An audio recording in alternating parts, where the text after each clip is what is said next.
What is going on, everybody? Jeremiah here from Babbling Backyard, and in this video we are going to cover what I did on this wall as well as some other spots. I'm going to talk about why I did it and all that in the video, but let's not mess around, let's jump into it.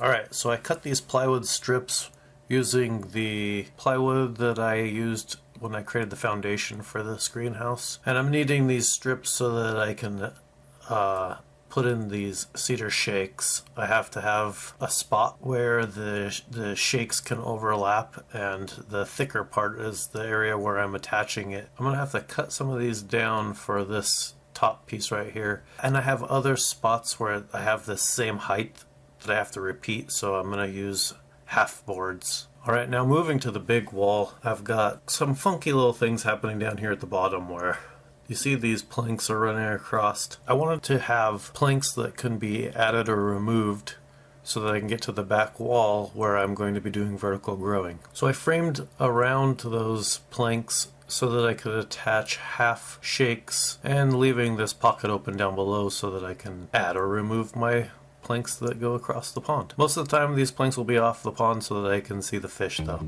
So I'm just going to continue working this wall. Getting around some of this electrical will be tricky. Having to cut the cedar shake so that it will attach with the electrical coming through.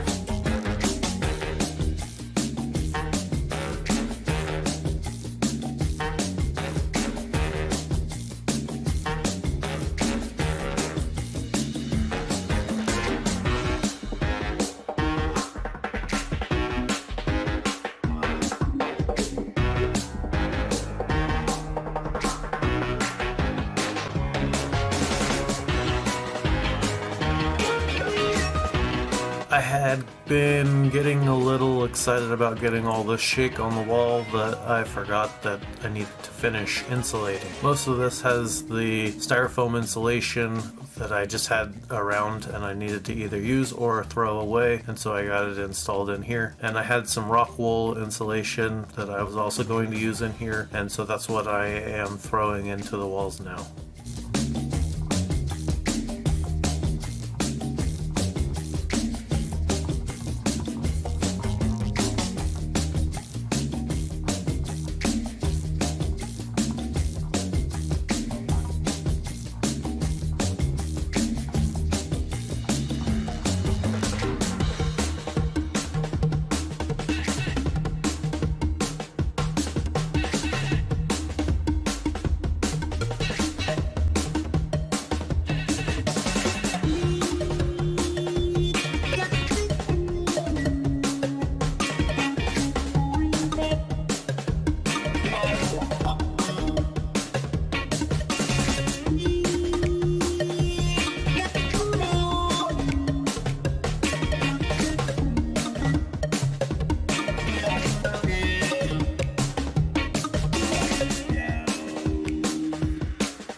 So you might be wondering, why did I go with the cedar?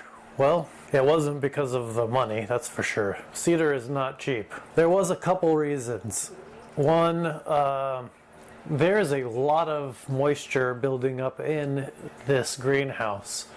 With all of the water that I have going, and when I have the pumps on with all the air circulating, I just was having a lot of condensation everywhere. Now the condensation is still going to happen because there's a big difference in temperature from outside to inside the greenhouse, both during the day and during the night with the heater on. The raw exposed cedar will help with that. It's going to absorb some water, but it's not going to eliminate the water for sure. The other benefit is that it does discourage bugs, mosquitoes, moths, things like that. They don't like this raw cedar. So that is a benefit there. But also, cedar is a good insulator. It absorbs heat and it helps to insulate any spot that you have it in. So having it on that back wall right there, when the sun's coming from that direction, that wall is insulated. Now, I did put some insulation in, at least on the top everywhere. That whole side's insulated. And I had all this foam insulation that I needed to use or throw away, so I just put it up top. Hopefully you guys enjoyed this video. I'm pretty happy about the wall here.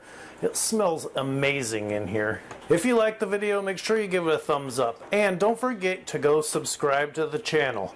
Next video, we're going to be walking through the way that I diffuse the water. I've had a lot of questions on that over previous videos, so if you were one of the ones who are interested on how I was doing that, check that video out because I'm going to go into a lot of detail and we're going to build a base for one of my membranes.